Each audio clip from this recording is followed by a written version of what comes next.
Hi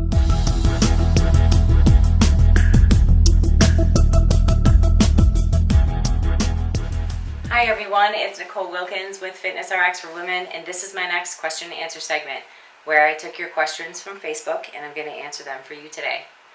The first question is it okay to use protein bars and shakes to help increase your daily protein intake? My goal is to lose fat and gain muscle. Thank you.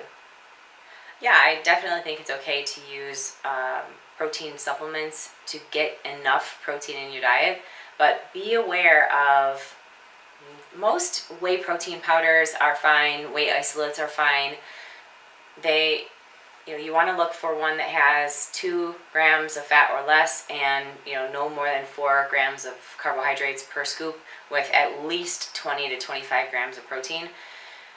Bars are a little bit trickier. There's not that many great bars out there. Usually if a bar is lower in fat, it's higher in sugar. If it's lower in sugar, it's higher in fat, especially saturated fat, to make it taste good and sit on the shelf longer. So make sure that you really look at the ingredients.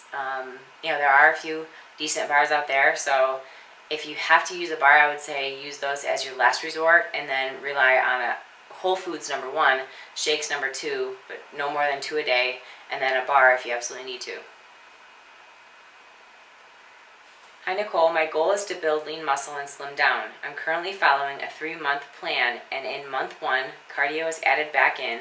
In month 2, I'm struggling to stick to the diet. I do enjoy the weight training a lot though. Should I add in some cardio now, or is the key the diet that is preventing me from shedding weight? Thanks. I thought you said you were following the plan for 3 months. Sounds to me like you're making your own plan from the plan.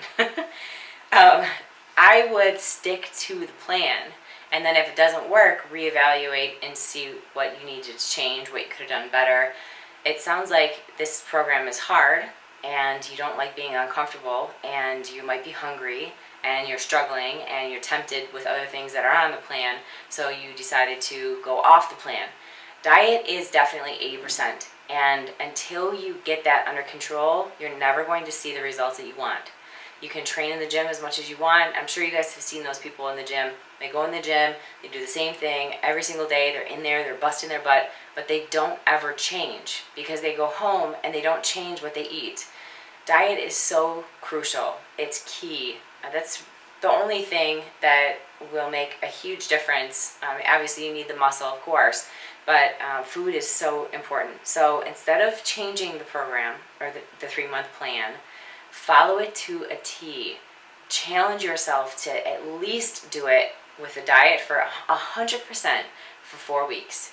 If you can do it for 4 weeks, you're going to start to see progress. I guarantee it. And then it's going to motivate you to do it another 2 weeks. And then you're going to be like, all right, I'm seeing more changes. I'm going to do it another 2 weeks. And then by the time you know it, the 3 month is up and you are in so much better shape than when you started. So making choices on your own and doing what you think is right has gotten you to where you were at the start of this program. So give something else a try, change it, or else you're never going to change. That's my advice.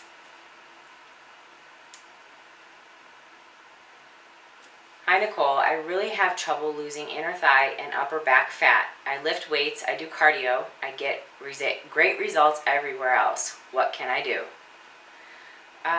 Inner thigh, some exercises that you can do would be wide leg squats. You can do walking lunges. Squats are really great for overall quad, glute, hamstring, inner thigh strength.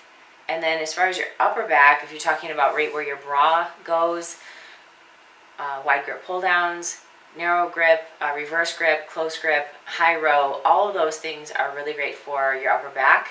Even seated rows, machine rows. But to burn fat, you need muscle, so you've got to incorporate the weight training. And you need a little bit of cardiovascular exercise to help with the heart, burn a little bit extra calories, and you also need to focus on your diet. So if you've been working out for a while and you feel like you're at a plateau, take a look at what you're eating, and I guarantee that will make a little bit of a difference. So take a look at your nutrition and see, after incorporating the exercises I mentioned, if that's what the issue is.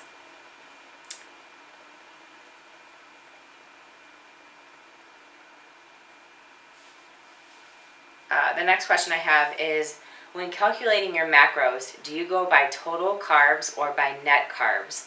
Also, when calculating your water intake, do you include water used to make your protein shakes or just water only? Thank you. I count total carbs. So, net carbs are after fiber is taken out and all that stuff. But I count vegetables, I count fiber, I count everything that I eat that contains carbohydrates into my macros. So, and then also for my water intake, I don't count the water in my tea or water in my coffee or water in my protein shake. I just count the water that I'm drinking on its own. Some people might disagree, but that's just what I've always done. The last question I have is, I train after work about 7 p.m. I'm struggling what to eat after. Any tips? How many carbs, proteins, fats, etc.? If you're training, even if it's late, I recommend eating a fast digesting carbohydrate and a protein source post-training. So that could be a fruit with a protein shake. It could be steak, or it could be steak if you wanted to. It could be chicken and potato. It could be ground turkey with rice. It could be anything with a complex, higher glycemic carb, and then a protein source, a lean protein source. And I choose to minimize the amount of fat post-training because fat slows down the digestion of your food. So save that for the beginning or pre-workout so that it'll sustain you through your training session, and then stick with the faster absorbing stuff post-workout to help refuel your body and what you burned off during your training. So those are my questions for this week. Until next week, keep asking your questions on the FitnessRx for Women Facebook page, and I'll be back here every Friday to answer them for you. Until then, keep living the fit life.